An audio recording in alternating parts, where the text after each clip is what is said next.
the shadows grow. Truth in the dark, we let it show. Step inside, let the live stream roll. Welcome to the show, it's Mo and Co. Mo and Co, where the shadows grow. Truth in the dark, we let it show. Step inside, let the live stream roll. Welcome to the show, it's Mo and Co. Late night vibes, the case unfolds. Stories hidden, mysteries cold. Every detail, every clue we find. Digging through the silence, leaving none behind. We shine a light where the dark won't go. Justice speaks loud when the truth takes hold. From the crime scene whispers to the echoes untold. We bring it all to life, it's Mo and Co. Mo and Co, where the shadows grow. Truth in the dark, we let it show. Step inside, let the live stream roll. Welcome to the show, it's Mo and Co. Mo and Co, where the shadows grow. Truth in the dark, we let it show. Step inside, let the live stream roll. Welcome to the show, it's Mo and Co. Late night vibes, the case unfolds. Stories hidden, mysteries cold. Every detail, every clue we find. Digging through the silence, leaving none behind. We shine a light where the dark won't go. Justice speaks loud when the truth takes hold. From the crime scene whispers to the echoes untold. Bring it all to life, it's Mo and Co. Mo and Co, where the shadows grow. Truth in the dark, we let it show. Step inside, let the live stream roll. Welcome to the show, it's Mo and Co. Mo and Co, where the shadows grow. Truth in the dark, we let it show. Step inside, let the live stream roll. Welcome to the show, it's Mo and Co. Turn up the bass, feel the tension rise. Every case tells a tale, every fact implies. We connect the dots, bring the story clear. You're tuned in now, we're live right here. The clock keeps ticking, the secrets stay deep, but the truth cuts through, it refuses to sleep with every stream. Yeah, the mystery flows, stay locked, stay tuned, it's Mo and Co. Mo and Co, where the shadows grow. Truth in the dark, we let it show. Hey guys, how are we today? I'm so glad to see all of you. How are you guys? We have Van, Nature Rocks, how are you? And Music City Mom, good to see you. And Jennifer, some people have been mispronouncing your name. It's Henny Hole. I try to tell them, but they don't listen. And Hippie Chick, good to see you, my friend. And Debbie, how are you? Good to see you. And Chroma Chronicles, it's so good to see you. It's good to see all you guys. I Today there is a somebody that I want to share with you first before we talk about little Miss and Melody. I have been, because I don't go live about a lot of cases, I still look at them from the beginning. So I have been keeping up with Melody this whole time. You guys, I was really praying that she would be found before now. It's getting, almost a month now. But first, I want to share with you guys. Hey, Brady, how are you? Good to see you. I want to share somebody with you guys, and I did put his flyer on my community tab too. Let me find it here. Let me see here. And Stolen Spirits, you guys, we can that's where I find a lot of my flyers at. And let me drop this for you guys so that you can get to their Facebook and you can pull straight from there too. And I know that a lot of times that if they're they update really really quickly too, so always keep checking back there, you guys. This is Mr. Wesley Dixon Jones. Mr. Wesley, I've been calling him, and he reminds me of my dad, you guys, quite a bit. And he the last time that he was seen was on October the 5th, and this is in Oregon, around the Umatilla Tribal reservation. And I found some more pictures of him.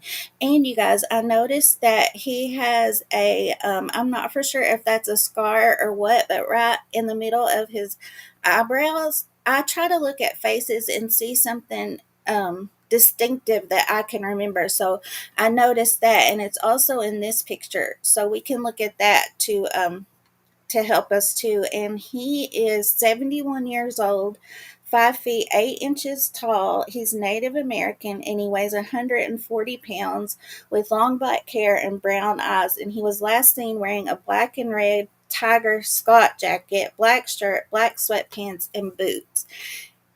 And I found he was last seen on October the 5th, and his family reported him missing about a quarter to 11 that night, and they found his car in the driveway with a flat tire. So they were thinking that he went fishing along the river, but they have searched that really, really well, you guys. And this is his daughter, Molly. And I do have a video that I would like to play for you guys where both of his daughters speak. Now they're thinking, though, that they do have a closer sighting of him at 3:15 that afternoon, that same afternoon, and he was seen in a gray 2003 Ford Escape with Oregon license plate SM15454. And I'll show you that car and tell you that update in just a little bit, but I think it would be best if we watched his daughter's video first. So let me get that for you guys. I knew I had to share, though. He reminds me of my dad, the way that he likes to hunt and fish and stuff like that. Bless him. I'll share this with you guys too so that you can look at it later if you'd like. I'm having a hard time too, you guys. I got some new glasses and they have something anti-glare or something on there, and so they're taking some getting used to. So if it takes me a few minutes today, that's why, but we'll get it. Hey, Unique Preppin' and Neat Noodle. I'm not for sure if I said hello to you guys. I'm so glad to see you all. So that's the link to this video that we're about to watch. And this was after he had been missing for about 2 weeks already. And then after this, I'll share you the most recent update from the tribal police. 71-year-old Umatilla tribal elder Wesley Jones is a survivalist. Knew these rivers, knew every fishing hole, knew every ridge, every canyon, know where to go get the elk, know where to get everything. So that it's trying on us with this search. Family, friends, and authorities have used kayaks, horses, four-wheelers, and drones with no luck. To not have answers, to not know where he is, to not find his body. Tribal Police Detective William Morris acknowledges there are mysterious factors behind the disappearance based on Wesley's last sighting. He was last seen on Sunday, October 5th, traveling east on Short Mile Road. When the vehicle returned heading back west, he was no longer in the vehicle from what we could see. That's what caught my ears to you guys. So the car that I'm going to show you guys in a few minutes, they saw him in the car when it was traveling east, but when it came back through, he was no longer in the car. And they do know who the driver is, but they're not saying it yet. And I'm not for sure exactly why. Maybe because that person is a suspect. So if it's really suspicious to me, you guys. And on my community tab on the flyer, Stolen Spirits left exactly what road that was, and they're asking for surveillance footage if you live near there. Police say they found his vehicle at home with a flat.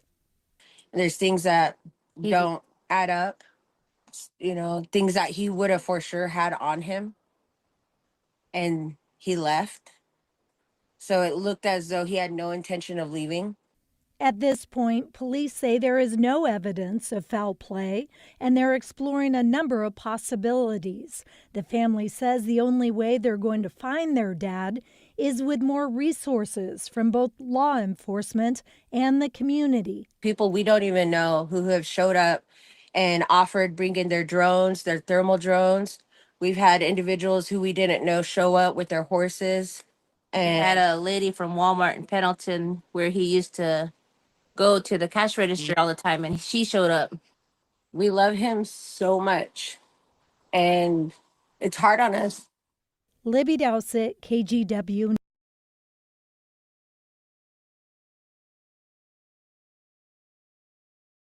So I know he at least has those two daughters, you guys. And on Molly's Facebook, she is absolutely beside herself posting about him. Now I'll share with you guys the latest update, and it was on the 24th. So a few days ago, just a few days ago.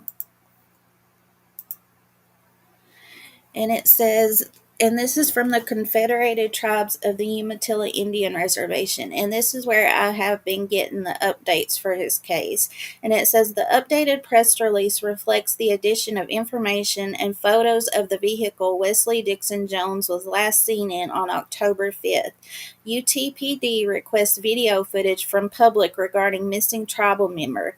Mission with a search for missing 71-year-old Confederated Tribes of the Umatilla. Let me see. I didn't make it bigger, did I? Let me make it bigger, guys.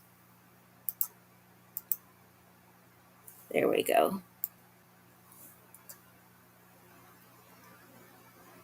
With the search for missing 71-year-old Confederated Tribes of the Umatilla Indian Reservation member Wesley Dixon Jones coming up on its third week, the Umatilla Tribal Police Department is asking the public for help.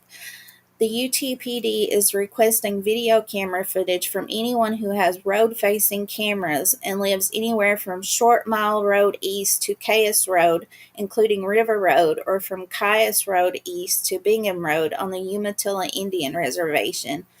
You guys, we watched that video. Hey, Elizabeth, how are you? Good to see you.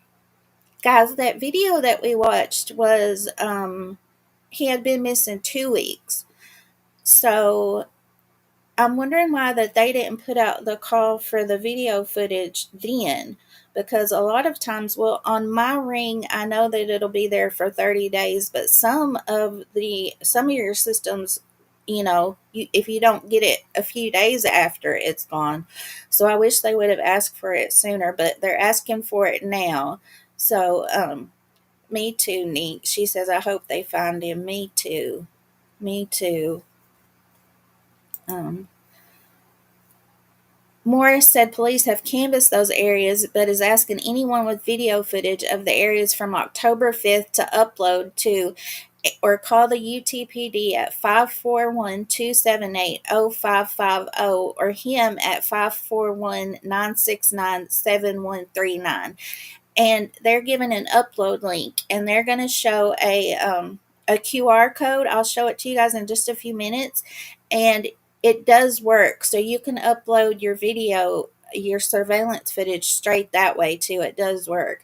It says Jones' last known sighting was on camera at approximately 3:15 p.m. on October 5th when he was seen along East Short Mile Road in a 2003 gray Ford Escape with Oregon license plate SM15454. Morris said when that vehicle returned west on that same road, Jones was no longer visible in it. Morris said he could not disclose the driver's identity because of the investigation. It is an open investigation, and we're treating it as a criminal investigation because that's still a possibility, he said. We are still actively searching for Wesley Jones, and because this is an open investigation, we are unable to share certain specific steps we are taking. We continue to rule out possibilities as we gather more evidence. So that's good, you guys. That makes me feel really good because sometimes we have seen that missing persons investigations that they don't treat them as criminal investigations from the beginning and they lose certain evidence. So I do feel good that they're treating it that way from the beginning. Hey, Carl, did I say hi to you? I'm not sure, but it's good to see you. It's good to see all you guys. Um, So it says Jones is described as 5 feet 8 inch tall, Native American, weighing approximately 140 pounds, with long black hair and brown eyes. He was last seen wearing a black and red Tiger Scott jacket, black shirt, black sweatpants, and boots. Since October the 6th, the UTPD has conducted 2 searches with the Umatilla County Sheriff's Office search and rescue using canines, 3 aerial drone searches over parts of the Umatilla River, and 2 searches on foot. Jones' family has also conducted searches. Oh, you guys, that breaks my heart when I hear that the family is also doing searches. Just like in Kata's case, I was so worried that they were going to find something that they can't unsee, you know. And that reminds me, you guys, a lot of stuff has came out in Kata's case since we were here last Tuesday, and I'm waiting on one more paper from my FOIA, and then we can go over her case too. But I'm so glad that he was charged with her homicide now. And I'm really thinking, by what I read, I mean, there's no other two ways about it, that other people at least helped after she was murdered. So I want every person that lifted one finger before, during, after that investigation to be charged appropriately, you know? So when I get those papers, we'll go over those too. And I'm definitely keeping up with her case. And it says Morris said although the UTPD was not directly associated with those searches, the family is keeping him informed. The MMIW Search and Hope Alliance will conduct a search later this month using sonar equipment, but requested dates not be published so the event is not overrun by onlookers. And he gives his numbers again, and it says the Confederated Tribes of the Umatilla Indian Reservation is comprised of the Cayuse, Walla Walla, and Umatilla tribes, and formed under the Treaty of 1855 at the Walla Walla Valley. In 1949, the tribes adopted a constitutional form of government to protect, preserve, and enhance the reserved treaty rights guaranteed under federal law. So they put that under each of their posts that they do. I noticed that. Please excuse me, you guys. So this is the QR code that you can scan. You guys can take a screenshot of it and then use your phone later to upload evidence if you have it from your surveillance footage. It does work. I tried it earlier. And then this is the car. This is the car that, oh, yep, this is the car. Because they said that his car had a flat tire at his residence, but that car looks like it has a flat tire too. But that is in a 2003 gray Ford Escape with Oregon license plate SM15454. So this was the car that he was last seen in. So they have a flat tire too, looks like. So I think that that's all I have for you guys about his case, but I definitely wanted to mention it today. And if I find out anything else, I'll definitely share that with you guys too. But I do have his flyer on my community tab. If you guys want to screenshot and share that, you can definitely do that. No problem at all. Okay, so now I want to talk about Melodee's case, you guys. Her case has went. She was first reported missing on the 14th, and I really appreciate the Santa Barbara Sheriff's Office because they have, on the 15th was the first post that they made about her. So the information it's a very fluid timeline. You know, that's the best that I can say about that. Well, they're really good, actually, you guys. It's changed a lot, but they're good to post about what's changed, you know, and keep the public up to date about what's going on.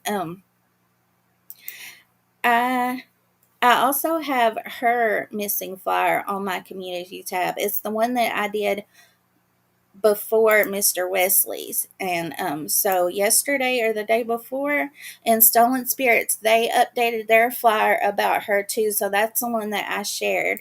And also, you guys, if you guys want to try it out, it should work for mods and for anybody. If you press exclamation FBI, it should take you to her missing flyer on there. And then if you press exclamation SBSO for the Santa Barbara Sheriff's Office, it should take you where they put her updates too.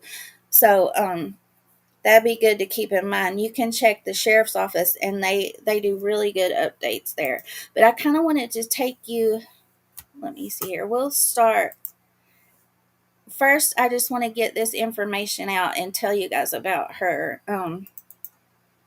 So on the FBI flyer, they are saying that she is 60 to 100 pounds. But on the sheriff's website, they're saying she's definitely 60 pounds. And she is, in here on the height, they say 4 feet to 4 feet 6 inches tall. And then on the sheriff's office, they have something a little bit different. It's hard because the most recent photo they had of her until a few days ago was 2 years old.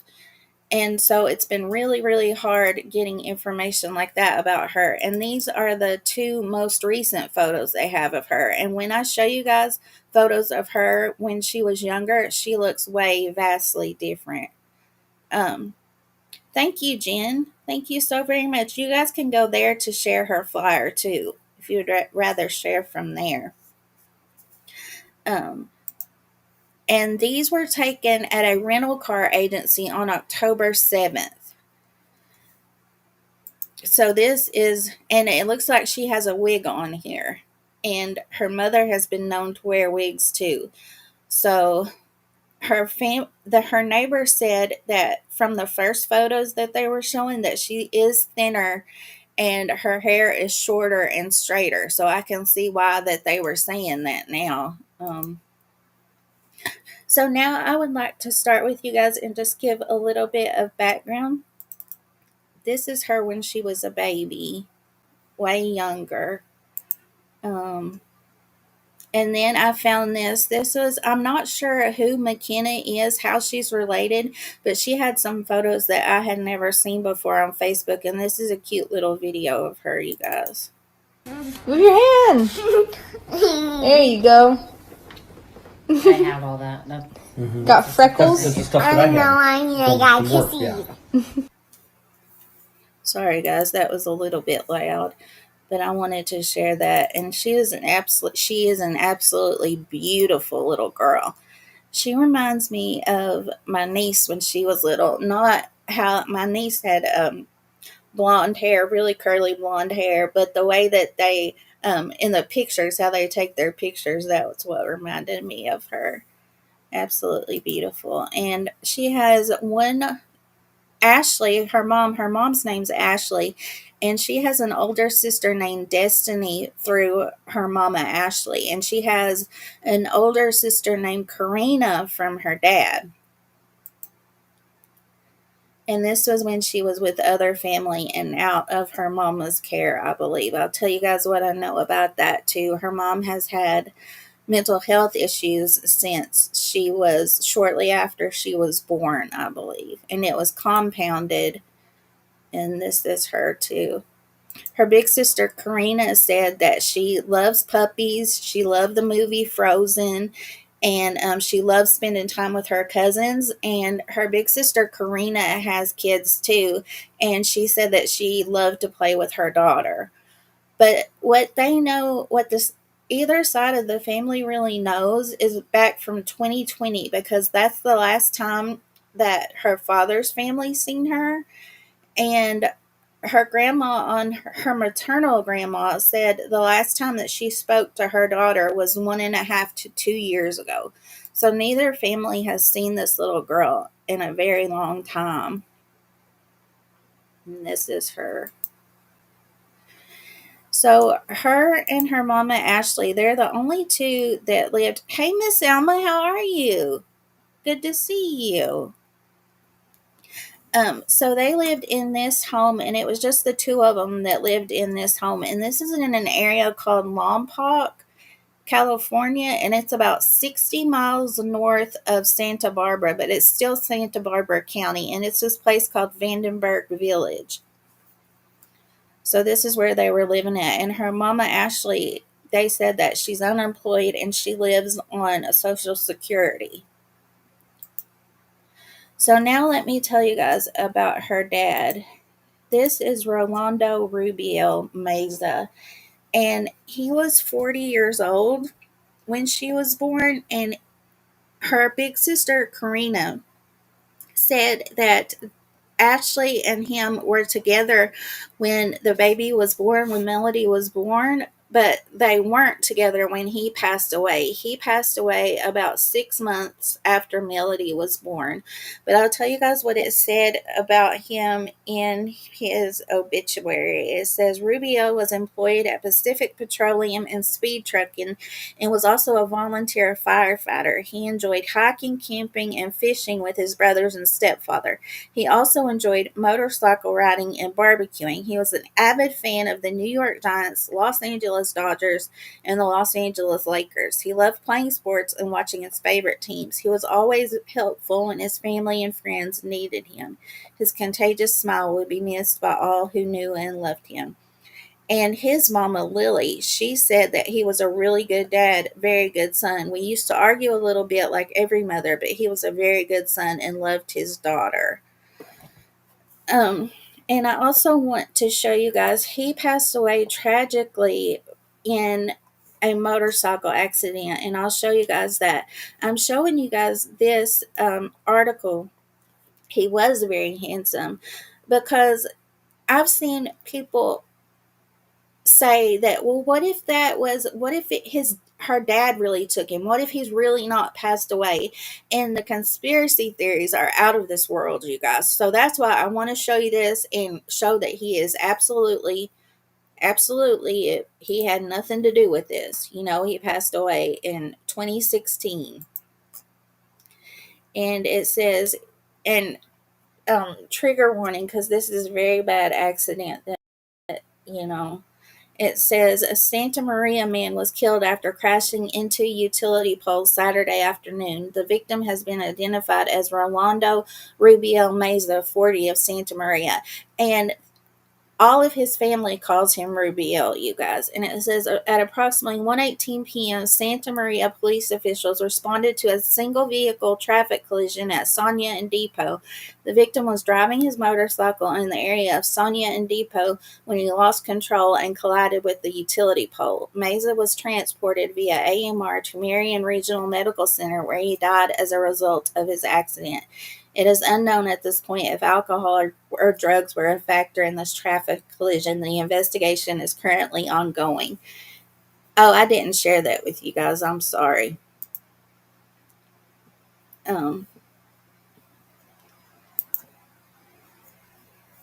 Let me see what the last thing I shared with you guys. Okay, well, that's all that it said anyways, but he has definitely passed away. And his daughter, Karina, the neighbors have made a Facebook group for searches for him and for searches for her. And Karina posted in there, and she asked people, I'm not sure of his criminal history or anything like that. I didn't even look into that, but I guess that people are talking about that and putting that out and stuff like that. And that she asked people not to do that, that this has absolutely nothing to do with Melodee missing. And I agree. So I didn't even look at that, but I do want to tell you guys that she said that. So bless her heart. And, this is a picture of him. This is from one of his nieces, and that's baby Melodee and his mama Lily when she was first born.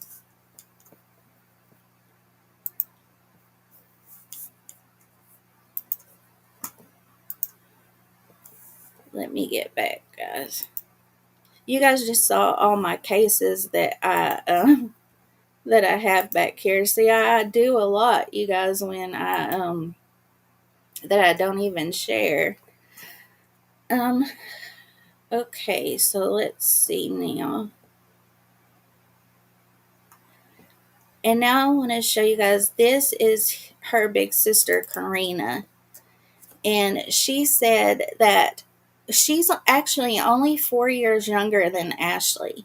And she said that she went to Six Flags with her dad and Ashley once, and then she was at the hospital when Melodee was born. And I just absolutely love these pictures of them. Let me come back and make it bigger. She said that Ashley was always really quiet around her. She said that her dad did tell her that Ashley had mental health episodes and that she was taking medicine, but she said that she was always normal around her, that she didn't think there was anything wrong, you know. And she did say that Ashley was absolutely devastated when her dad passed away. And she did come to the funeral, but she was really quiet. And I do have a video of Karina going to their house, and she tries to speak to Ashley through the door. And I'll show you guys that video, and then I'll tell you what Karina said that she said when she went to find her.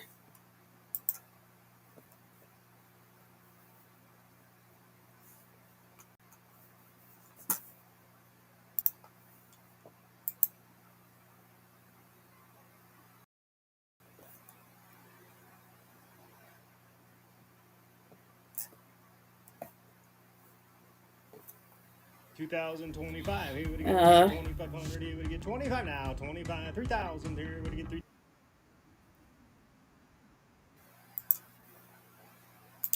Let me see, guys. I have it on YouTube, and we can watch it that way, so it's better. We don't have to watch the commercials. I've gotten spoiled to YouTube, and I hate watching commercials now on those news sites.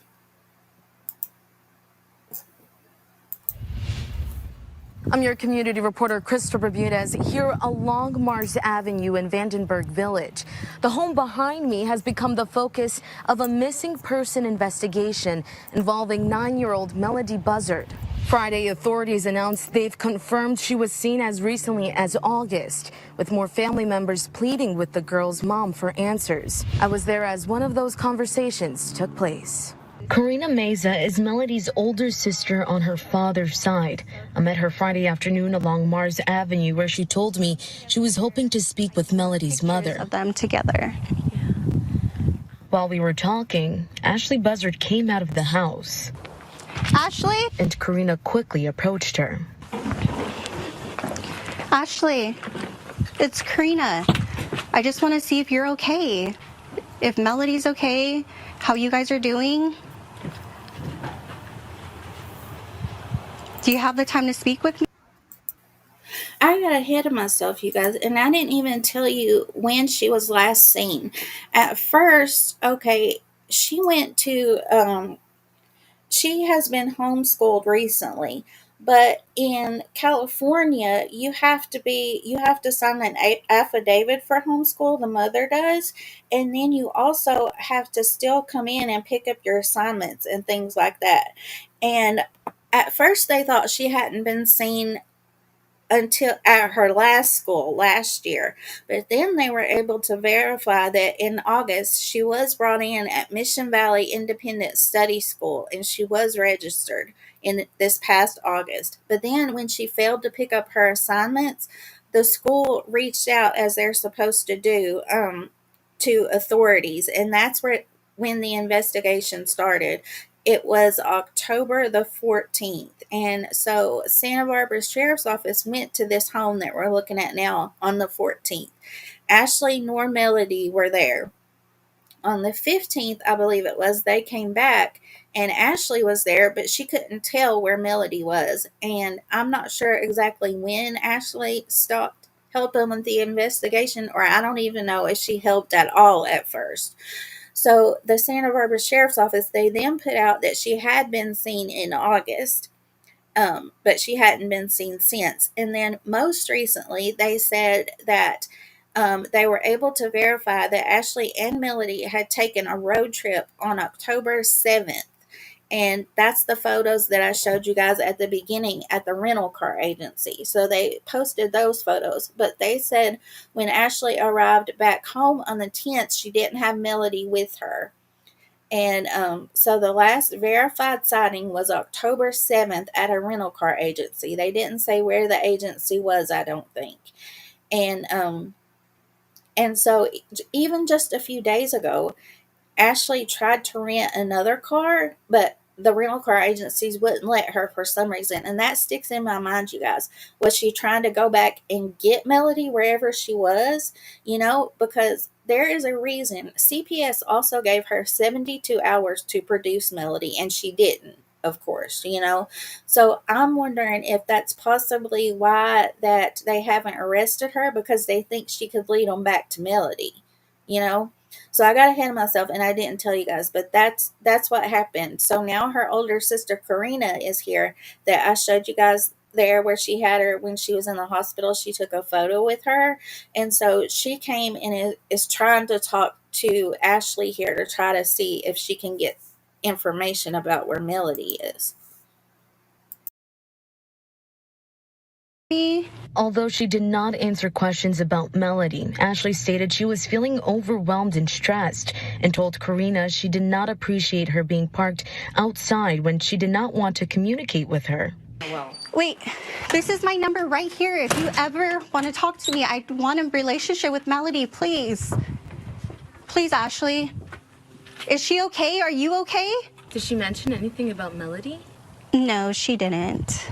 I did ask her if Melodee is okay, as well if she's okay, but she did not answer.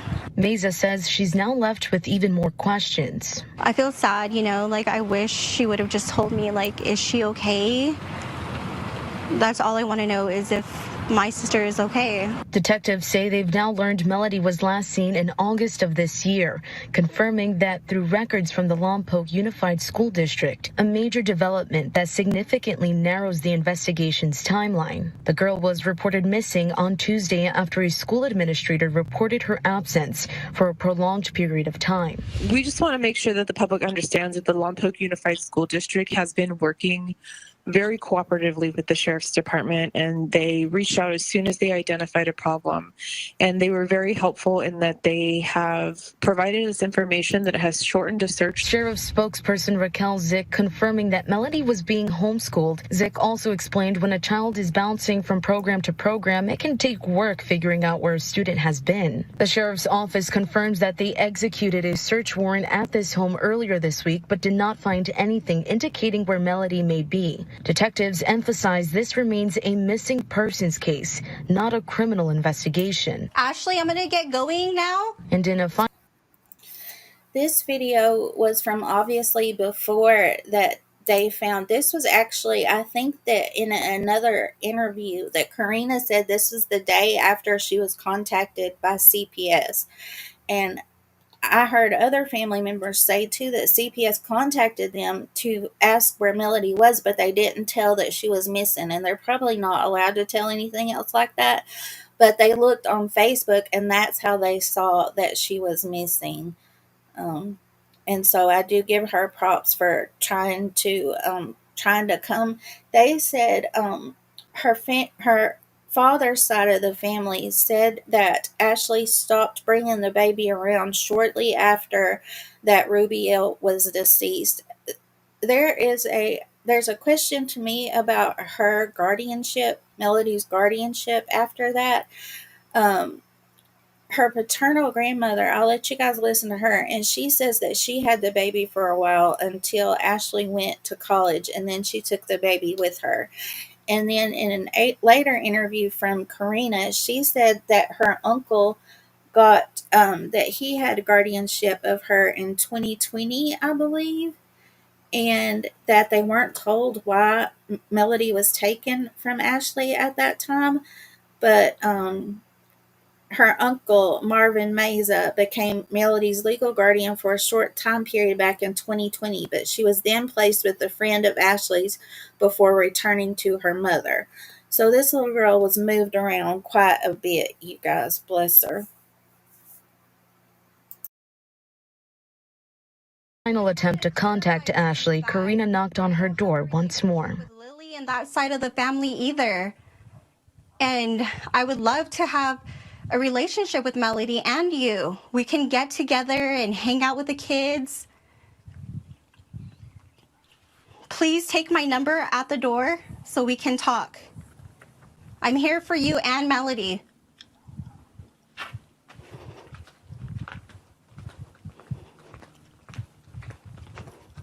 The sheriff's office is still asking anyone who has seen Melody or has had contact with her to reach out to investigators. I'll have information on how to do that on this article on ksby.com. And as your community reporter, I'll continue to look into the search of Melody and will bring you any new developments as they happen. In Vandenberg Village, Crystal Bermudez, KSBY News.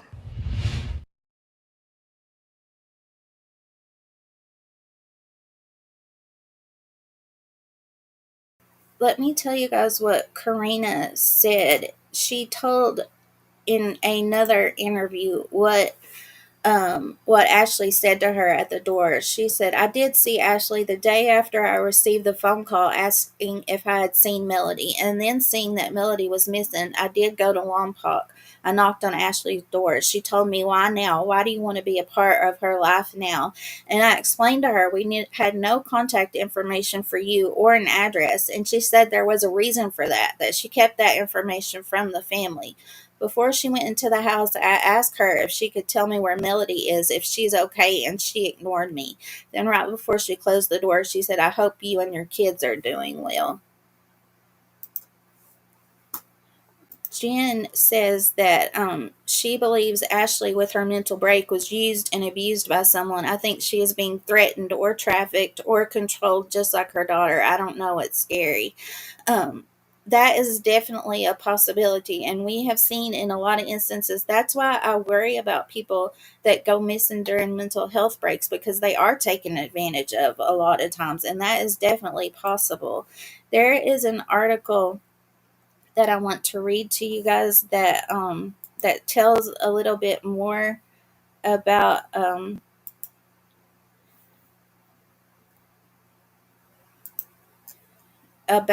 Ashley's mental health, and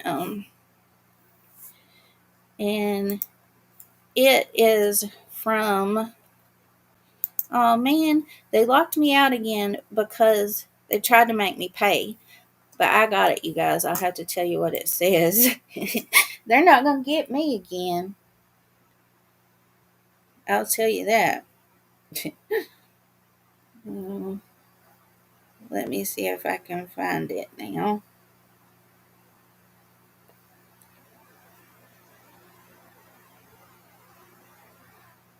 Let me see here.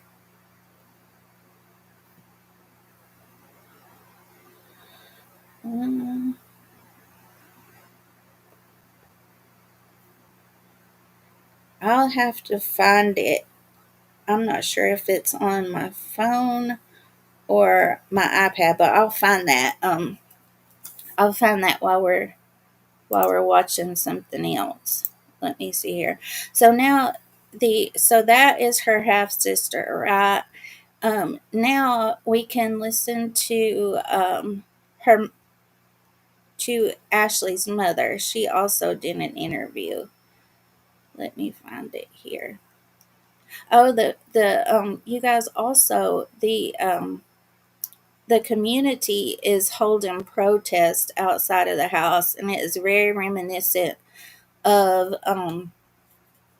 very reminiscent of the Quentin Simon case, and thankfully I don't think that's going to help at all, but at least that it's really the community doing this instead of the tragedy pimps going out there and trying to do it, you guys. But I can see that happening very soon too.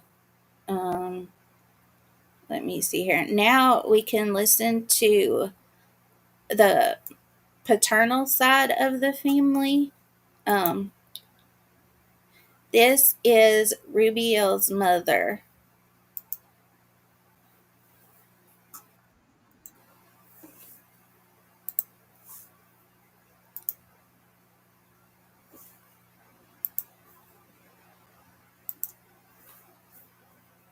I'll share that too so you guys can watch it later if you want to.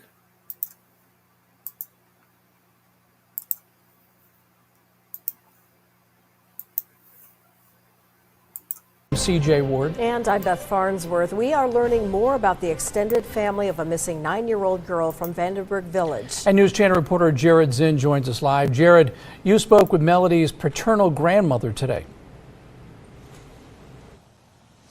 Good evening, Beth and CJ. Yes, that's right.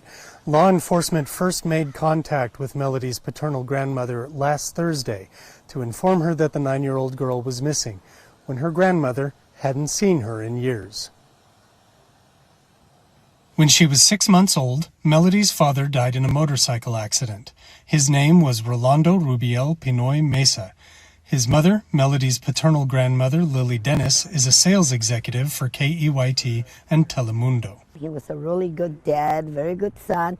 We used to argue a little bit like every mother, but he was a very good son, loved his daughter. With a candlelight vigil this Friday, Melodee's family on her father Rubiel's side seeks to keep attention on the case until Melodee is found. I think everybody's looking where. They'll find her. I just hope in the Lord that they find her soon, because this is a lot of pain for us. She also has requested that from now on, her missing granddaughter be referred to as Melodee Buzzard Mesa. She tells us sometime after Rubiel died, Melodee had been placed in Lily's custody, but that Ashley went to college taking Melodee with her, and Lily hasn't seen her granddaughter since. So you guys, this is what I was talking about. So the baby was with her for a while, and then in 2020 she was given to an uncle on this side of the family, and then to a friend, and so it's kind of hard to follow. I didn't even know she lived there. She's been hiding from us, especially from me, because I'm the grandma and they gave it to us. So she's always been scared that I'm going to go and just grab her and take her and get a lawyer and fight with her. I don't want to fight. She is welcoming the whole community to Friday's vigil. We're going to do a vigil candlelight from prayers for my baby to come home. Please, if you're watching this, come and join us. I really appreciate it. My family will. We're all going to be there. And we have a family coming from out of town to pray for our baby. So please join us if you. They did have a candlelight vigil, and I have a video from that too. I'll show you guys. Thank you. Santa Barbara County Sheriffs and FBI continue to ask the public's help in locating Melodee, who may have been driven by her mother Ashley as far away as Nebraska. If you have seen Melodee, or if you have any information, check our mobile app and website to contact the Sheriff's Criminal Investigations Division, including their anonymous tip line. Guys, I have all of the resources in my description and also along the bottom of my ticker too. So now I'll show you guys a video from her mother, from Ashley's mother. And now on another video, I have heard that this side of the family is no longer talking to, I don't know if they're no longer talking to law enforcement or they're no longer talking to the media. That kind of confused me. She is such a beautiful little girl, Thistle. Absolutely gorgeous.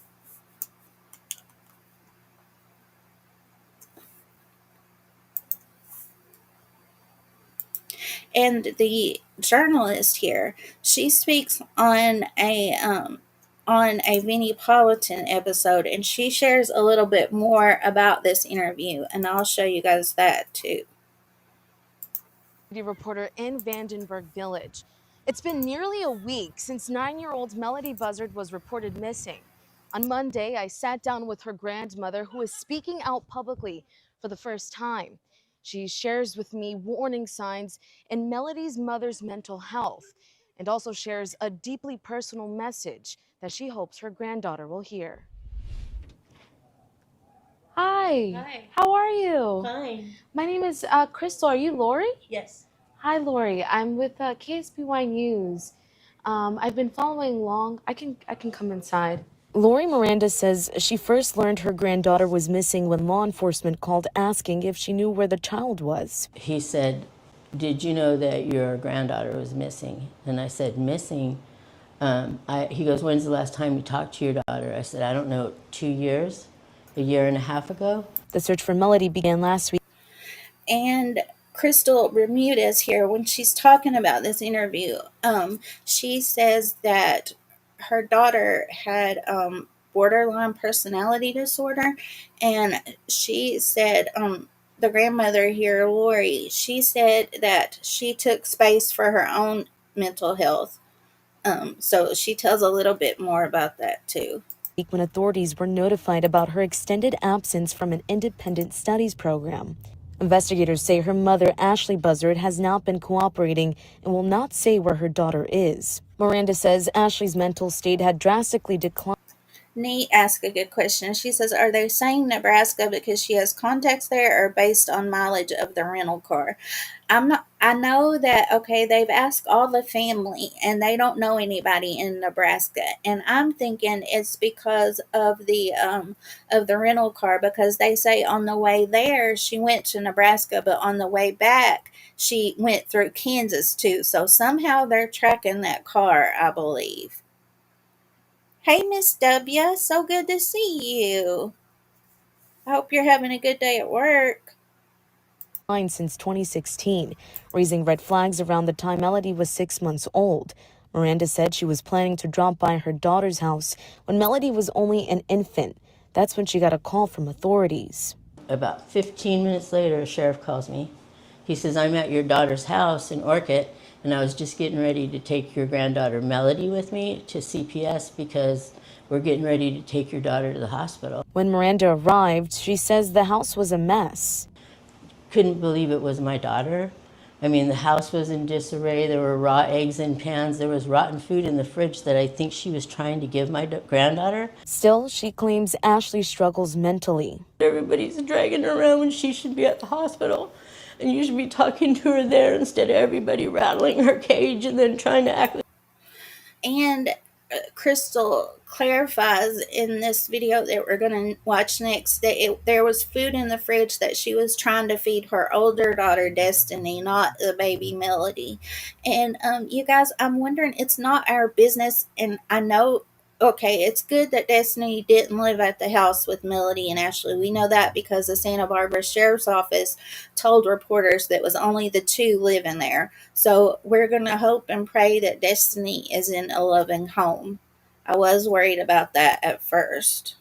Like they're trying to help. In this latest investigation involving Melodee's disappearance, investigators believe Ashley drove her daughter to Nebraska in a white Chevy Malibu earlier this month, more than 1,070 miles from her current Vandenberg Village home, before returning to California. We want the public to think back to the 7th to the 14th. Did you see a mom and a daughter in this vehicle? Miranda says she has family as far as Ohio, but does not know anyone in Nebraska. Because this case crosses state lines, the FBI is now assisting. Yeah, that's where I heard that, Neat, that she didn't know anybody in Nebraska either. And the FBI did become involved on the 18th, so very shortly after, this investigation started on the 14th, so that's really good too. If we have circumstances that indicate that there was something else criminal that has occurred in the process of that, then, it of course shifts. But as of right now, we are searching for a missing person. Miranda showed me a gift she wanted to give Melodee on her 9th birthday back in February. The psychologist that I was seeing said, I said, "Should I be keeping these things? I keep buying them for her for Christmas and her birthday." She said, "If you keep them for her, she'll know that when she was gone, you were thinking about her." So that's why I keep them. And sometimes I wonder, am I going nuts, right? And this was her message to Melodee. "Please tell somebody I'm Melodee Buzzard. My grandma Luna is looking for me. Please call the police." If you have seen Melodee, Ashley, or the white Chevy Malibu they were seen driving in between October 7th and October 14th, you're asked to contact the Santa Barbara County Sheriff's Office. Investigators are also asking those who know anyone in Nebraska to share images of Melodee in an effort to locate her. In Vandenberg Village, Christopher. This was before that they added that that they did make a stop in Kansas on the way back through too.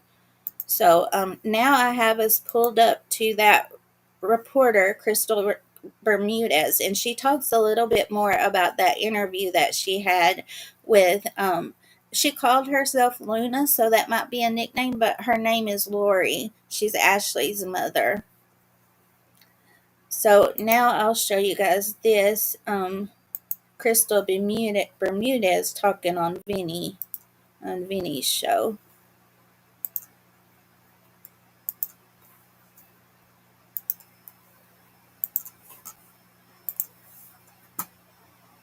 Get some more details and some more information. And joining us tonight in Santa Barbara County from our Scripps News Group, reporter Crystal Bermudez, who's been covering this story more in depth than anyone else. So, Crystal, I'm so glad that you're able to join us tonight. We appreciate your time.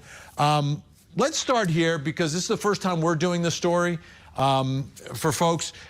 How about some background about Melodee, her mom Ashley, their living arrangements, and any information about Melodee's dad? Yeah, Vinny. Well, just to start us off, I've been in contact with spokesperson Raquel Zick with the Santa Barbara County Sheriff's Department. She did confirm with me that when they looked into the home, that home is under Ashley Buzzard and Melodee Buzzard. So they do live together. There's no indication of anyone else living there. However, the more I am piecing more information, I'm seeing that neighbors are noticing a common theme here, right? That the little girl was often seen home and sheltered and didn't really get the opportunity to play with other kids on the block. I'm not that far away right now. I'm about 5 minutes away from the Vandenberg Village home. But from what I'm hearing from spokesperson, So Crystal said that she learned from neighbors that Melodee was sheltered and she didn't get to play outside a lot. And there's another neighbor, I don't know if I have that video pulled up for you guys or not, but she said that she had seen the mother and the daughter in a neighborhood park about 3 months ago. And she said that Melodee kept asking her mama to play with her, but she said that you could tell that Ashley was upset. She had her head in her hands and was rubbing her head. And that broke my heart, you guys. Melodee was just wanting to play, bless her.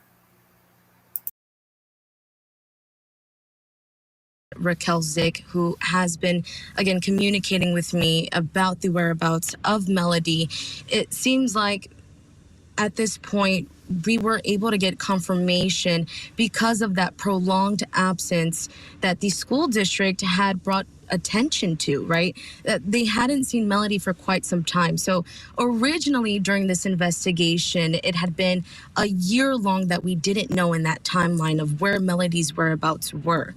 Then that narrowed down to August of 2025. And now with our recent update, the one that you just read there, Vinny, they're now narrowing this down between October 7th through October 14th, which investigators tell me this is really helpful in, again, locating Melodee Buzzard and pleading the public to use the information that they're sharing. Have you seen this woman with a child in that white Chevy Malibu any time between that time frame of October 7th through October 14th? And again, when you think about how far Nebraska is from Vandenberg Village here in Santa Barbara County, that's about a 20-hour drive. So if anyone has information, spread those photos around to see if anyone has had the opportunity or chance to locate Melodee in that pathway between here and Nebraska. I'm actually parked right now outside of a gas station, and while I was driving around, there's photos everywhere, flyers that says, "Can you help locate Melodee Buzzard?" So the community here is really coming together and trying to spread that word around to help locate her. And how about the locals were outside the house, Jim, and they have organized their own search group there on Facebook. So I had rather them, them do the protest or whatever's going to happen instead of the usuals. You know what I'm saying? It's their community. Melody's dad. What's the story there with dad and with dad's family? Yeah, Vinny. Well, when I first started looking into family members related to Melodee, I was first contacted with Elizabeth Meza. She's her aunt from her dad's side. She's married to her father's brother, who also passed away. But from what I'm being told, her father passed away when she was 6 months old in a motorcycle crash. So he wasn't really there to see most of her seeing her grow up through most of her life, unfortunately, through that tragedy of a motorcycle accident. And so October 7th is an important date that we believe she was seen. Do we know the circumstances surrounding that? Like who saw her, where they saw her, and what the context was? Have we gotten any more of those details? Yeah, that's a great question. That was the first thought that came to mind for me as well, Vinny, is who saw her? Where was she seen on October 7th?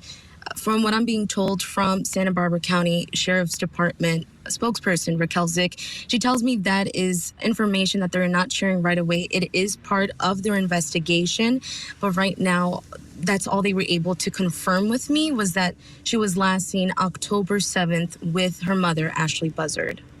And do we know what law enforcement is doing to try to find her, and what the process and the procedure, and how much manpower they're putting behind this? Yeah, well, speaking of manpower, when I was here on Sunday, if you were able to check out one of those reports that I did, community members, neighbors all came out here demanding and pushing for answers from Ashley outside of her house. And neighbors were telling me they wanted to organize. They created a Facebook group called In Search of Melodee. You can see that those neighbors right there on your screen right now that gathered. They were pushing for answers. They put up 4. They are anybody can join that group, and so I joined that group, and they are on top of things. They know exactly what's going on there, and yeah, they're on top of things there. Signs that all said on both sides, "Where is Melodee?" Other signs said, but the lady that started the group, I think she was the one who actually saw Melodee and Ashley at the park 3 months ago, and she has made a point to say that they're not interfering with the investigation, so that's really good. And I just feel better, like if they want to raise a fuss in their own neighborhood, that it's better than others coming in, and I'm not for sure, Ashley. Let me read you guys. I found that article that they locked me out of earlier, and it said that Vicky Shade, Melodee's aunt, said that the girl's mother has a long history of mental illness and refused to let relatives visit the girl. Ashley is mentally unstable, and my mom tried to get custody or at least grandparent rights to visit Melodee because she, Ashley, wasn't letting our side of the family see her. Shade's brother, Rubiel Meza, is Ashley's father. He died in a motorcycle accident in 2016. Buzzard and Rubiel Meza previously lived in Santa Maria with Meza's mother. However, Buzzard moved away shortly after Meza died and changed her phone number. And then another one of Melodee's aunts, Elizabeth Meza.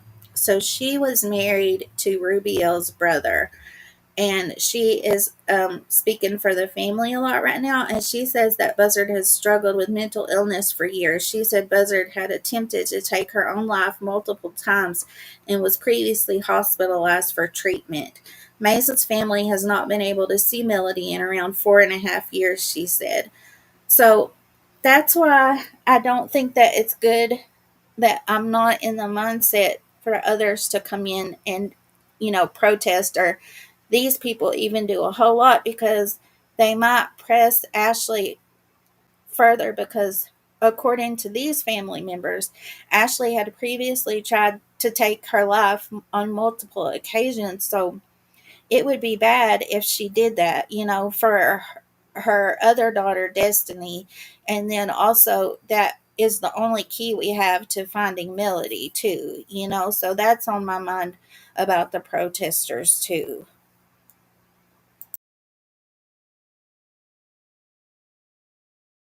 We're not going to stop until you tell us, things like that. And they wanted to organize. They organized through a Facebook group, like I mentioned, called In Search of Melodee. And they were talking about possibly starting a search party. When I talked to spokesperson Raquel Zick, she had told me, I wanted to know more about what goes into a search party. Is that something they want the public to do? Raquel had informed me that at this time, a search party isn't that beneficial if we don't know an exact location of where Melodee was last seen. So she could be anywhere between here and Nebraska. So starting a search party, she told me, could intervene and impede in their investigation. So they were really urging the public to maybe at this time not try to gather and start a search party, because that could impede in investigators and their current ongoing investigation. But Vinny, I do want to tell you one thing. When I was here earlier last week, I had noticed investigators going around the neighborhood and collecting surveillance footage, gathering from neighbor to neighbor, seeing how much home surveillance video could piece together a timeline. So I'm expecting and maybe hoping an update soon to see if those surveillance footage videos could expand more on where Melodee was last seen and at what time, and any other videos that we could see where she is leaving or entering the home, at least between October 7th and October 14th. Absolutely, be extremely revealing. Let's take a listen, though. You mentioned the public that had shown up. Let's show the folks at home some of what you gathered there and speaking with them. We're all looking for answers, but, we're showing up today so that way, she knows we care. We're here for Melodee, and hopefully she will come out and tell us where she's at. Besides the garage being open almost 48 hours now, which we don't know if she knows or not, she was burning something in the fireplace last night, but paper was coming out. Organization is going to be key in this. If they're not going to press her until she cracks, I'm sorry, it's time. Yeah, you can see the investment from the public there. Now, I know you also spoke with Melodee's grandma. I want to take a look at a part of that interview and then get some more details from you. He said, "Did you know that your granddaughter was missing?" And I said, "Missing?" He goes, "When's the last time you talked to your daughter?" I said, "I don't know, 2 years, a year and a half ago." The psychologist that I was seeing said, I said, "Should I be keeping these things? I keep buying them for Christmas and her birthday."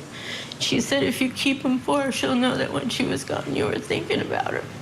So that's why I keep them. And sometimes I wonder, am I going nuts, right? I want to take a look at another piece of the interview. This one is referencing a previous incident when Melodee was just a few months old. About 15 minutes later, a sheriff calls me. He says, "I'm at your daughter's house in Orchid, and I was just getting ready to take your granddaughter." This is a part that I was really interested in, you guys. In just a few minutes, Crystal is going to tell us more that wasn't spoken about on video.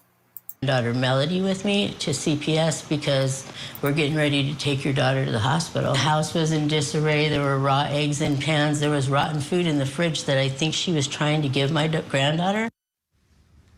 So, Crystal, what is the status of Grandma's relationship with her granddaughter and with Ashley, Melodee's mom? And is she doing anything to try to track down where Melodee is?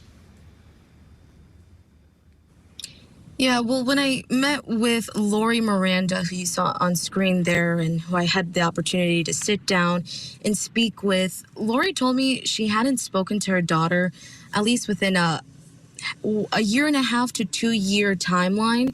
She did tell me, and you could see in one of those clips where she has a telescope that's in a box. She unwrapped it for me on camera, and she told me she was planning to give that to Melodee on her 9th birthday that just passed on February 10th of this year.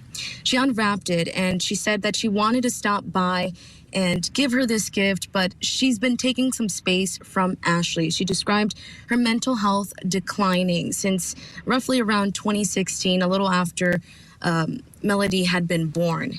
She told me that she suffered with BPD, bipolar disorder, was taking medication, has seen a psychiatrist to treat her mental illnesses, but I can't confirm that. This is just from what the mother had said to me. But again, she was just indicating to me that it's been some time. Her daughter is very erratic. Again, Ashley Buzzard. And I do want to also share that Ashley does have an older daughter. Her name is Destiny.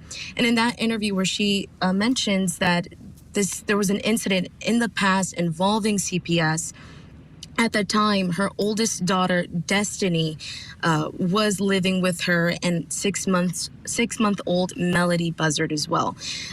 She was explaining to me in detail this situation that happened in the past, again in 2016, where she received a call from law enforcement. She appeared shortly after that call and saw the status of Ashley's home when she used to live in Orcutt, California at the time. And that's when she just... Hey, Tony, so good to see you. I didn't even know what day it was today because you weren't here at the beginning. Jen, I found that video of the experts, and they say why that they may not be arresting her right now. So I'll show you guys that too after this. Describes seeing raw eggs on the pan, rotten food in the fridge, and believed she was feeding that to her oldest granddaughter, Destiny. Let me ask you about, I just want to clarify, when you were talking about suffering from mental illness, you were referencing Ashley, right? Not grandma, but grandma talking about Ashley? That's correct. Grandma had confirmed with me, at least through our conversation, that her daughter does suffer from bipolar disorder, that she often creates scenarios in her head, and that's why she took some space from her. Really, the way she described it to me is that she did not understand her daughter. She didn't know how to communicate with her, and that's why she felt for her own safety she needed to take a step away from her daughter, and felt a little bit of ease when she believed Melodee was going to school. I felt some kind of way about that, you guys, because she said for her own safety that she stepped away from Ashley. But what about her 2 granddaughters? What about their safety? So I kind of felt some kind of way about that, to be honest. School again, but then shortly after, she put her into the homeschooling program. Right. Now, there was another moment when you were outside of Ashley's house, Ashley and Melodee's house, when Melodee's sister or half-sister from her father's side confronts Ashley. Let's take a look at that, because that's fascinating. While we were talking, Ashley Buzzard came out of the house. Ashley? And Karina quickly approached her. Ashley, it's Karina. I just want to see if you're okay. If Melodee's okay, how you guys are doing. Do you have the time to speak with me? Although she did not answer questions about Melodee, Ashley stated she was feeling overwhelmed and stressed, and told Karina she did not appreciate her being parked outside when she did not want to communicate with her. Wait, this is my number right here. If you ever want to talk to me, I want a relationship with Melodee, please. Please, Ashley. Is she okay? Are you okay? Did she mention anything about Melodee? No, she didn't. I did ask her if Melodee is okay, as well if she's okay, but she did not answer.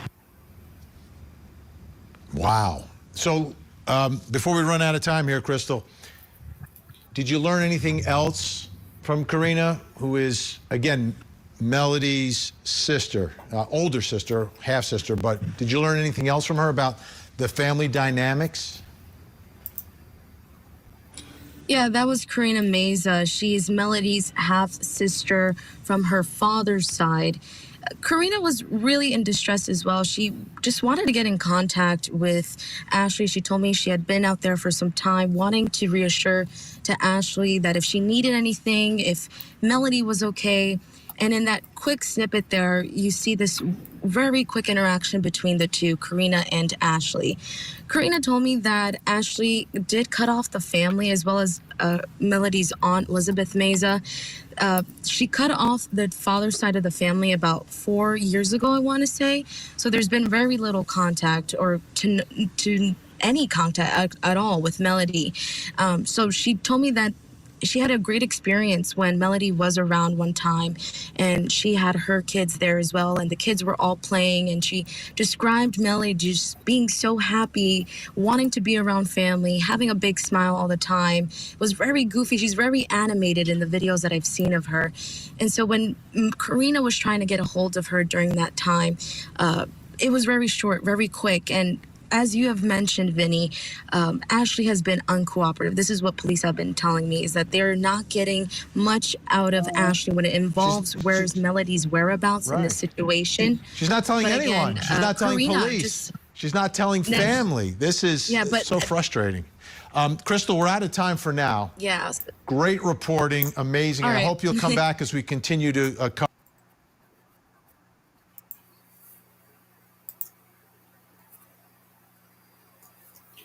So I think that now I'll show you guys. I pulled up. So that gave us a little. Crystal Bermudez, honey, she is there, and I am so I was trying to say glad and good. I'm so glad that someone like her is there. She seems she's in it for the right reasons, and seems very kind and knows what she's doing. So I'm glad there's a reporter like that on scene. Yeah, I know Thistle, it doesn't, but now I'll show you guys the it's where the experts are talking, and they might give us a little bit more insight as to why that that that she's not been arrested yet.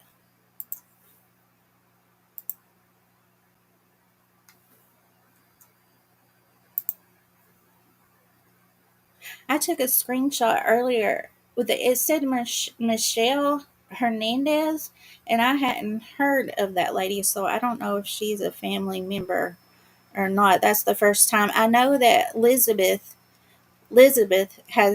she's been speaking places, and she does really good, and I'm glad that she's there. Her husband actually passed away too, so two of the brothers have passed away, so I feel sorry for Lily Rubiel's mama. 9 a.m. Eastern.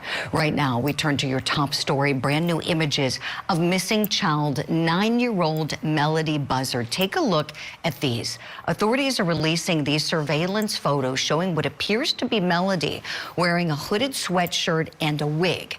Now, this is footage from a car rental business in California back on October 7th. This morning, Melodee's aunt is reacting to those photos. Elizabeth Meza spoke with Ashley Banfield on her show, Banfield on News Nation. Take a listen. We haven't seen her in 4.5 years, so what we know her as, I mean, she was just a little 4-year-old girl when we had known her. But that nose definitely, reminds me of her dad's. So yeah, it does look like her. All right, now investigators say Melodee and her mother, Ashley, rented a car and went as far east as Nebraska. By October 10th, I have to tell you guys something quickly. Looking at those photos again reminded me. There has been a video, an AI video. You just thought of the same thing, Jen. Yes, it is fake, and I wanted to show you guys something quickly. It was this is, and when you look at it, news cut. It does. I'm not going to show the video because it's awful, and I don't want to put more fake news out there. But when you look at it, this is the Facebook profile that made that video, and it said they named themselves News Cut. So you might think that it's real unless you go look at their account. They have like 13 followers, and the other videos that they have on there are more AI crime videos and AI like corn videos. You guys, it's awful, and we are Jen. And so they and I have been in groups before, or and I see things like this, and they want you to click on this link, and when you click on their link, I don't know what it does. I haven't clicked on them. One time I clicked on them, so I hope I don't got some kind of virus or something. But that's how they get you, you guys, and it's absolutely awful. So if you're ever curious about something like this, nothing's going to be. They'll say never before seen footage, and they'll want you to click on it of this crime. Click here, or they'll say different things. And I'll tell you, you guys, if Facebook is not the place to get. I look at Facebook after I look at the news sites and things like that, but it's not the best place to get news because there can be places like this. You know, it's always best to go to the original news reporting sites. And right now, that is the FBI link that I have been dropping, and then also the Santa Barbara Sheriff's Office. They have been doing really great too. So that's the best place to go. So I just wanted to warn you guys about these sites like this. It was definitely fake. Ashley returned to the family's home without her daughter, Melodee. Melodee was then reported missing days later. Her mom has not. Oh, and since then, you guys, since that fake video yesterday, they had put out another fake video of her where she's turning around this time and stuff like that. It's awful. And the first fake video, if you look down at the bottom in the left screen, the door closes before it closes. And it's awful. It's absolutely awful. And it made me so angry because what if somebody saw Melodee with somebody else? Like, say they saw her with a blonde-headed lady, but they're thinking, well, that doesn't look like the man in the video, so I'm not going to call it in. You know, it's so dangerous, you guys. We have to be very vigilant about that stuff. Been cooperative in the investigation. Why not? Let's talk about it. Let's bring in our guests. Let's bring in licensed clinical psychologist Dr. Jamie Zuckerman and high-profile criminal defense attorney Mario Gallucci. Good morning to you both. All right, so let's talk about mom's lack of cooperation. Dr. Jamie, what does that say to you, please? Yeah, so I think with the information that we have, or lack of information that we have, we can look at it in two ways. She's either trying to hide her or harm her, and the obviously not cooperating is a big red flag. The degree to which mental health influences that, we're not sure yet, but regardless, it is a red flag because, you know, as any parent, a parent myself, if your child is missing, you're going to do everything you possibly can to find them.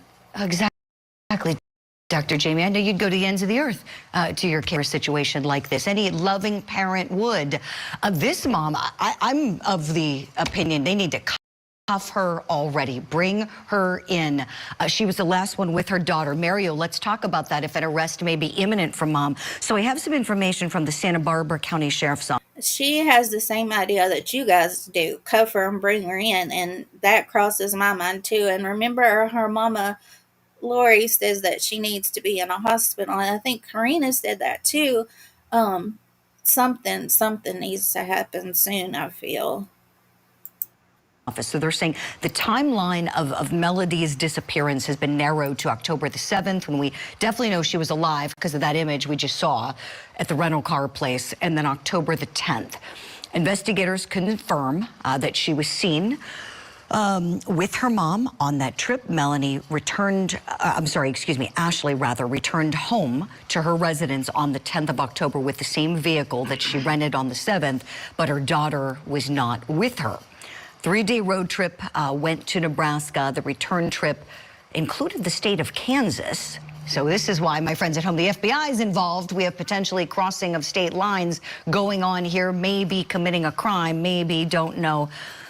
As of the time of this update, the last known sighting of Melodee alive is on this 7th day of October. She looks like she's wearing a wig, investigators say, that may be darker and straighter than her natural hair, which is beautiful. It's dark in color and it's really, really curly. Someone asked earlier, you guys, I'm sorry that I didn't speak about it then, I just remembered it, but somebody was asking why she would be wearing a wig. And her mama is known to wear wigs too. So the only thing that I can think about is they think that somebody is, they're trying to hide from somebody, you guys. And I'm still trying to learn more about that, and if I find out anything more about that, I'll let you guys know. But that's the only reason I can think of. Either that somebody is real or that somebody is imagined by Ashley, you know. So why alter the appearance of this child? Mario Gallucci, what do you make of some of these facts? The appearance. Oh, they're going to talk about it here. Maybe this is where I heard it. Altering the car rental. Mom's return home without her little girl. Was she getting arrested this morning? So it's certainly troubling to me that a mother wouldn't cooperate in the investigation of a daughter's loss. And although generally you can't be compelled to cooperate in an investigation, this is different. This is a child and a mother. So a mother has a duty of care to the child. Here in New Jersey, we have Kaylee's law, where you have to respond, you have to alert, you have to put the authorities on notice if your child is missing. In this case, she didn't do any of those things. It was the school that notified the authorities that the child had not been in school. So yes, I believe she's got a duty of care to this child. I mean, certainly neglect charges could be brought against her for not cooperating in the investigation. So I think that, over the next... He makes a good point, you guys. And also, remember Madalena Kojakari, her mom and stepdad, they were also charged for not reporting her disappearance. So whether it's neglect or I need to look and see if there's something like Kaylee's law. Surely there would be in California. So there's many options they could pursue. Next coming days, you're going to see that this is going to get ramped up very, very much so to find this young lady. Yeah, I think you're exactly right, Mario. Dr. Jamie, I want to talk to you about what appears to be a mental health component to this with Ashley Buzzard. I have a clip from her mother, Melodee's grandmother, speaking out. Here we go. About 15 minutes later, a sheriff calls me. He says, I'm at your daughter's house in Orchid, and I was just getting ready to take your granddaughter Melodee with me to CPS because we're getting ready to take your daughter to the hospital. The house was in disarray. There were raw eggs in pans. There was rotten food in the fridge that I think she was trying to give my granddaughter. Oh my gosh, rotten food in the fridge. I think that that's all that I wanted to show you guys from that video. So he says that there's definitely options they could pursue to arrest Ashley. So there's just one more little thing that I want to show you guys about this case, and it's the community prayer vigil that her paternal side had. And I don't have a YouTube link for it, so we'll have to watch it on the news site.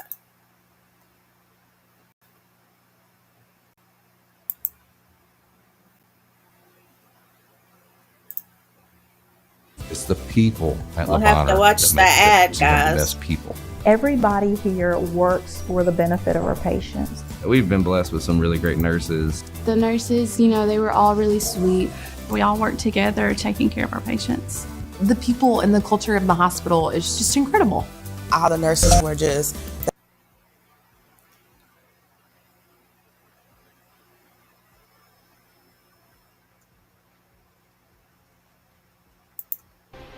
Good evening, I'm Beth Farnsworth. And I'm CJ Ward. We begin at 6 with a story that's gripping the Lompoc Valley and much of the nation. The case of missing 9-year-old Melodee Buzzard. And her mother is not cooperating with law enforcement, and a prayer vigil is underway right now. News Channel reporter Jared Zinn joins us live. Jared, you've also obtained newer photos of the little girl.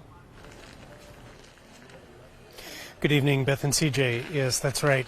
We are here right outside the home of Melodee Buzzard, where a community prayer vigil has come together. And this was organized by Melodee's paternal grandmother, Lily Dennis, who works with us for your news channel. The new images, the new surveillance images that we received are adding a note of hope to this case that has many. Yeah, I forgot to tell you guys that her grandmother actually works with them and also Telemundo, I think. So I thought that was neat. Many in the neighborhood and the nation holding their breath and continuing to pray. As we look at these new photos, I can report new details on Mother Ashley driving Melodee out of Santa Barbara County in a rental car as far away as Nebraska. Deputies now tell me this road trip took 3 days and included a stop in Kansas before Ashley returned to Lompoc without her daughter. These surveillance images from October 7th, when Ashley rented a white Chevy Malibu, have yielded the most recent photos of Melodee, and deputies say the little girl appears to be wearing a wig. They also note that Ashley is known to wear wigs herself. At tonight's prayer vigil, relatives have a message for the missing girl. Melodee, we love you. We miss you, and we're praying for that you're well, that you're okay. You know, just hang in there no matter what's going on. You're going to be home soon, and we'll be able to see you. So we love you and we miss you very much. Investigators with both Santa Barbara County and the FBI continue to ask for the public's help in locating Melodee. If you have seen Melodee or have any information, you can call the Sheriff's Criminal Investigations Division.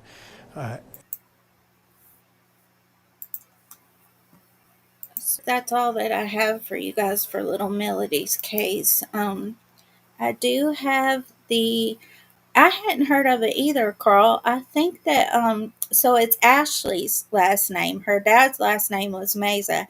And I'm thinking that it's indigenous. So I think that that's why. That's why. But I do have I do have Melodee's missing flyer on my community tab. If you guys could please share it, I would be really grateful. And the help numbers are along the bottom of my screen and also in my description. Well, Jen, you can't go yet because we have to look at the good news.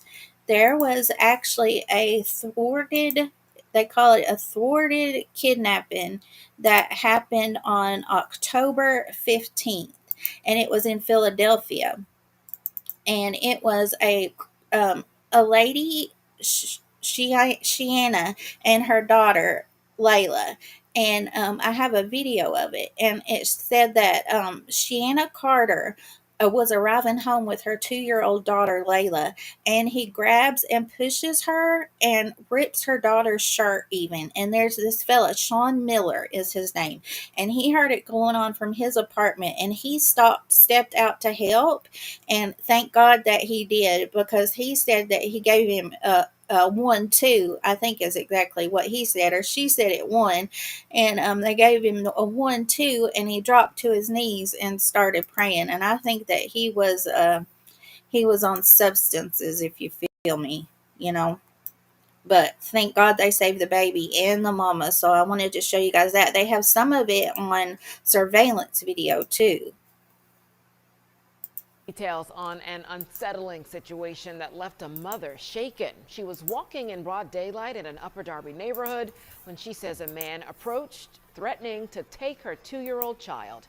The terrified mom began to scream and search for help when a total stranger stepped in to help. Action News reporter Chad Perdelli had a chance to speak with the mother. Also now have some video of the incident as it unfolded. He's live at the scene in Upper Darby with the story. Chad.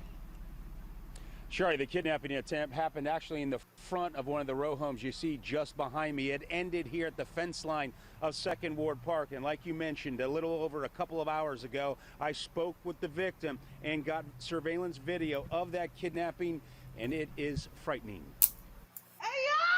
This is surveillance video of the defendant, Krishan Parker, approaching Shiana Carter and her 2-year-old daughter, Layla, outside her home on the 7000 block of Emerson in... I did see an article about this too, and she had already ran from him once, and so he was trying to get her again right here. Upper Darby. Carter screams for help, then grabs Layla and flees out of the camera's view. I turn and go right to the corner because that got a camera. That corner house got a camera. I knock. I said, can someone help me?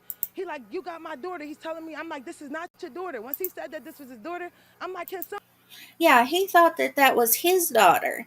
And Sean, that comes out to help, he's like, I know those two, and that is not the baby's father. Definitely not. So thank God.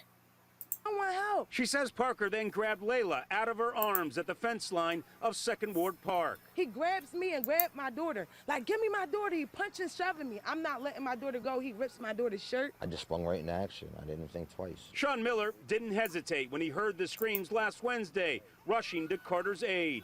I just gave him a little shove, a little 1-2. He says he pried away the child, but then something bizarre happened. He dropped down. You guys, listen to this. Yeah, he said he gave him a 1-2. Like that. I'm going to have to remember that. Give him a good 1-2, you know? I feel you, buddy. And but listen to what he says the perpetrator does after that.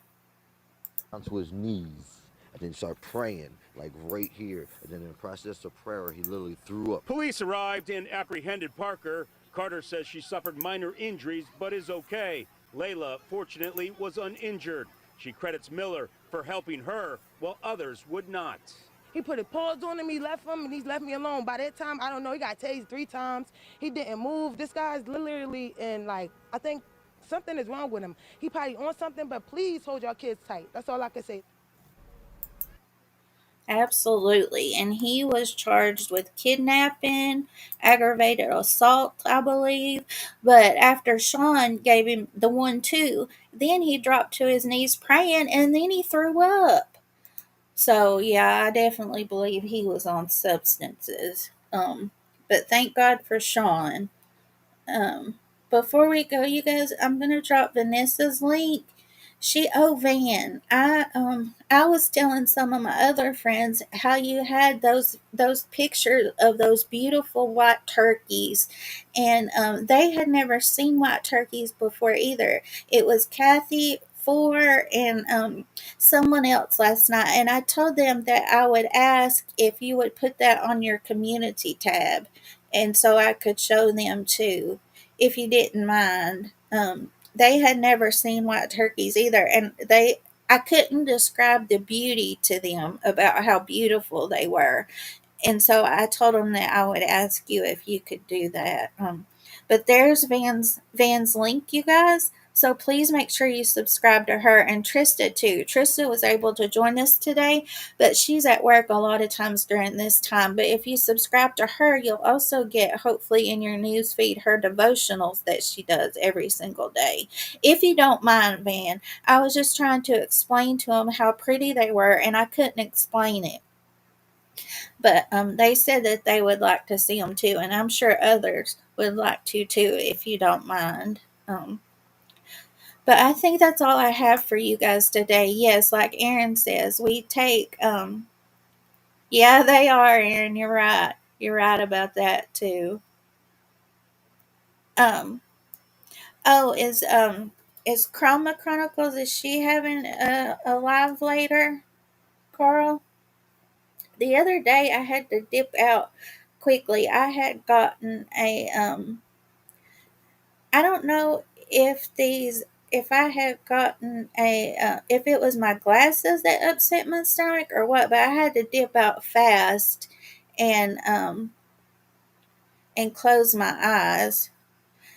I wanted to share her channel anyway, you guys. She does she replays videos that people have done about Sebastian Rogers. And she has a really good channel, you guys. Oh, thank you, Erin. Thank you so much. So if you guys would like to go there, she hosts a wonderful chat too, you guys. Okay, Carl, thank you. Thank you so much. And she also did a wonderful video of Sebastian, a music video, you guys. I'm going to ask her if I can share it with you guys next time, but I didn't ask yet. So here is the link to that video too, if you guys want to check it out on her channel. But thank you guys so very much, and I'll keep an eye on my community tab so that if I hear anything else about Melodee, I'll put it there first if I don't get a chance to go live about it. But please help me keep praying for her, you guys, and also pray for Ashley too, because she's having her own issues, and we can pray that she gets better and leads us to Melodee in time and that she's okay. Okay, I love you all. Thank you so very much for hanging out with me today. And don't forget to say your prayers and take your vitamins, but ask your doctor first. We're not getting sued up in here. All right, I love you guys.